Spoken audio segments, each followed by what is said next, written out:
আসসালামু আলাইকুম ওয়া রাহমাতুল্লাহি ওয়া বারাকাতুহু। আলহামদুলিল্লাহ ওয়াসসালাতু ওয়াসসালামু আলা রাসূলিল্লাহ। সৈয়দপুরের বাহাস এবং আমাদের কিছু কথা। বাংলাদেশের দিনাজপুর এলাকায় সৈয়দপুর নামক জায়গায় একটি বাহাস হয়েছে। আল্লাহ রসুল সাল্লাল্লাহু আলাইহি ওয়া আলিহি ওয়াসাল্লামের নাম মুবারক শোনার পরে আঙ্গুলে শাহাদাত আঙ্গুলে জমা দিয়ে এটা চুকে লাগানো এই বিষয়ে ডক্টর আল্লামা সৈয়দ ইরশাদ বুখারী দামাত বারাকাতুহু আলিয়া তিনি পার্সোনালি আমাকে জানিয়েছেন, আমাকে মেসেজ দিয়েছেন। আমি প্রথমেই ডক্টর আল্লামা সৈয়দ ইরশাদ বুখারী সহ ওনার টিমে যারা আছেন তাদেরকে ধন্যবাদ জানাই। আমি অপর টিমকেও ধন্যবাদ জানাই একটা সুন্দর সমাধানে আসার জন্যে। আমি উভয়পক্ষকেই ধন্যবাদ জানাই। আসুন প্রথমে আমরা সিদ্ধান্তটা শুনি। আমি ডক্টর আল্লামা সৈয়দ ইরশাদ বুখারী ওনার কাছে চেয়েছিলাম যদি কোনো ভিডিও থাকে তাইলে আমাকে দিতে, কিন্তু ওনার পক্ষ থেকে আসার আগেই একটা ভিডিও আমি পেয়েছি। একটা পেজ আছে তাজদারে মদিনাতুল আউলিয়া, ওই পেজ থেকে এই ভিডিওটা আমি পেয়েছি। এর থেকে মূল অংশটা আমরা এখন দেখব।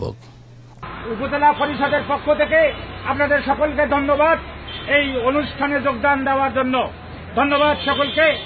এখন মুফতি সাহেব এই আমাদের যে সিদ্ধান্ত করে আপনাদের শোনাবেন। ধন্যবাদ সকলকে। আসসালামু আলাইকুম। নাহমাদুহু ওয়া নুসাল্লি আলা রাসূলিহিল কারীম। আসসালামু আলাইকুম ওয়া রাহমাতুল্লাহি ওয়া বারাকাতুহু। কোরআন ও হাদিস সুন্নাহ মাফিক সৈয়দপুরবাসী ভাইদের জন্য একটা নিখুঁত নির্দোষ ইসলামী আয়াতের আমরা অবতারণা করেছি। এখন আপনাদেরকে এটা পড়ে শোনাচ্ছি। বিসমিল্লাহির রহমানির রহিম। আজকের সভার সিদ্ধান্ত, উভয় পক্ষের আলোচনা শেষে সকলে ঐক্যমতে এই সিদ্ধান্তে উপনীত হয় যে কেউ যদি আঙ্গুল চোখে দেওয়াটাকে ফরজ, ওয়াজিব ও সুন্নত মনে না করে মুস্তাহাব মনে করে যদি আমল করেন তাহলে আমল করা কোনো সমস্যা নেই। সকল আলেম একমত। কেউ যদি ইহাকে নিয়ে বাড়াবাড়ি করে তাহলে উক্ত আমলটি ছেড়ে দেওয়া উত্তম হবে। মতামতের সিদ্ধান্তে উপনীত হল, উভয় মতামত বিশুদ্ধ প্রমাণিত হল, কিন্তু উক্ত আমলকে বেদাত বলা যাবে না।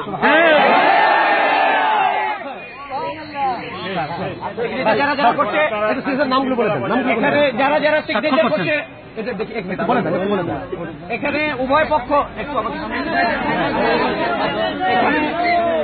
যারা সিগনেচার করেছেন, প্রথম পক্ষে মোহাম্মদ হারুন বুখারী ওনাদের পক্ষ থেকে, এবং আব্দুর রহমান সাহেব এবং মুফতি ইনামুল হাসান সাহেব এবং রাষ্ট্রকে ইমরান আলম সাহেব। আমাদের পক্ষ থেকে সিগনেচার করেছেন শাহ আলম সাহেব এবং দ্বিতীয় নম্বর মুফতি আমিন সাহেব, এরপরে মৌলানা হেলাল উদ্দিন সাহেব, আমি ইরশাদ বুখারী আর মৌলানা মাসুদ আল কাদেরী সাহেব। আলহামদুলিল্লাহ।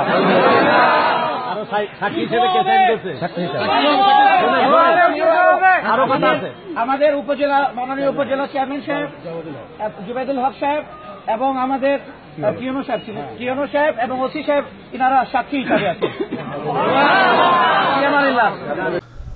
আমরা ভিডিওটা দেখলাম, সিদ্ধান্ত দেখলাম। আমি মনে করি সুন্দর সিদ্ধান্ত হয়েছে, এবং যে কারণে আমি উভয় পক্ষকে ধন্যবাদ জানাই সেটা হলো যে ইখতিলাফি যে মাসাইলগুলি আছে এই মাসাইলগুলি সামনে রেখে কোরআন হাদিস কিতাব আইমা মুস্তাহিদিনের মতকে অনুসরণ করে সমাধানে আসা সম্ভব। অন্তত এই ধরনের একটা সমাধানে আসা সম্ভব আজকের এই সিদ্ধান্ত তাই প্রমাণ করে। বর্তমান সময়ে বাংলাদেশে মুসলমানদের অবস্থা খুবই নাজুক। এই কারণে আমি অনুরোধ করব বাংলাদেশের সর্বস্তরের ওলামায়ে কেরাম সবাইকে যে ইখতিলাফি যে মাসাইলগুলি আছে আমানতদারির সাথে কোরআন হাদিস নিয়ে বসে উসুল ঠিক করে আমরা একটা সমাধানে আসতে পারি, অযথা সমাজে ফিতনা সৃষ্টি না করে। কিছু মানুষ যারা আছে বর্তমান সময়ে সবথেকে বেশি ফিতনা যারা করছে, যারা তাদেরকে আহলে হাদিস বলে, আমরা প্রমাণ করেছি তারা আহলে হাদিস না, আহলে জাল হাদিস। তারা জাল হাদিস প্রডিউস করেছে, প্রচার করেছে, দোরাকে মাফও চেয়েছে, ভুল স্বীকার করেছে। তাদের আরও অনেক বাকি আছে,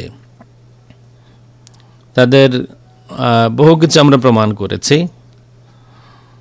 তাদেরকেও বলবো যে এই যে মাসাইলগুলি নিয়ে ইখতিলাফ হচ্ছে, ওসব মাসাইল নিয়ে বসে প্রয়োজনে রুদ্ধদ্বার বৈঠক করে আমানতদারির সাথে সমাধানে আসা সম্ভব। যদি আসলেই আমরা সমাধান চাই, সমাধানে আসা সম্ভব। যেমন তাদের সাথে আমাদের যে ইখতিলাফাতগুলি হচ্ছে, এগুলি খুব সহজে সমাধান করা সম্ভব। যেমন একটা এক্সাম্পল দেই, কেউ একজন কোরআন শরীফের অপব্যাখ্যা করেছেন।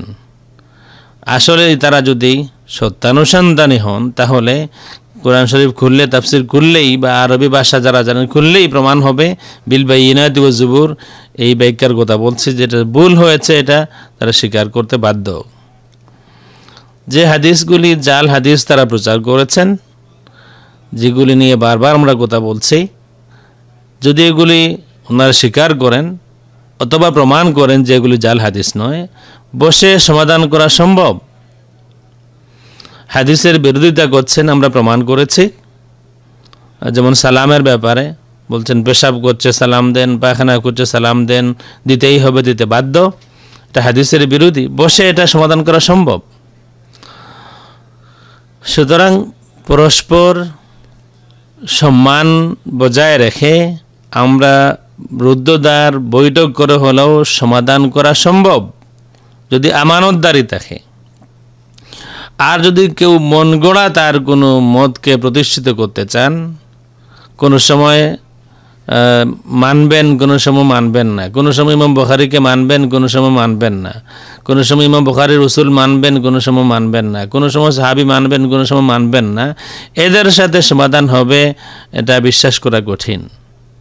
যাদের কাছে আমানতদারি আছে এবং উসুল মানে, তাদেরকে নিয়ে বসে সমাধান করা সম্ভব। আমি বাংলাদেশের সর্বস্তরের উলামায়ে কেরামের কাছে এর আগেও বলেছি, আজকে আবার বলছি, দেশের পরিস্থিতি যতটুকু বিবরণে বোঝা যায় খুবই নাজুক। এখন আমাদের ঐক্যের প্রয়োজন। ইখতিলাফি মাসাইল যেগুলি আছে, যেগুলি কিতাব নিয়ে বসে সমাধান করা সম্ভব, সকল পক্ষকে উদার মনে এগিয়ে আসতে হবে এবং এই মাসাইলগুলির একটা সুন্দর সমাধান করে নিতে হবে, যাতে সমাজে ফিতনা সৃষ্টি না হয়। আল্লাহ রাব্বুল আলামিন আমাদেরকে তৌফিক দিন, যাতে করে আমরা ইলমের খেদমত করতে পারি, আমানতদারির সাথে, খেয়ানত করে নয়, হাদিস জাল করে নয়, জাল হাদিস প্রচার করে নয়, কোরআন শরীফের অপব্যাখ্যা করে নয়, হাদিসের বিরোধিতা করে নয়, কিতাব জালিয়াতি করে নয়, মন গড়া ফতোয়াবাজি করে নয়। আমানতদারির সাথে আমরা যেন ইলমি খেদমত করতে পারি, সমাজকে আমরা যেন কিছু দিতে পারি, এই সমাজকে যেন আমরা ফিতনা থেকে রক্ষা করতে পারি। আল্লাহ রাব্বুল আলামিন আমাদেরকে তৌফিক দিন। আমিন। আসসালামু আলাইকুম ওয়া রাহমাতুল্লাহি ওয়া বারাকাতুহু।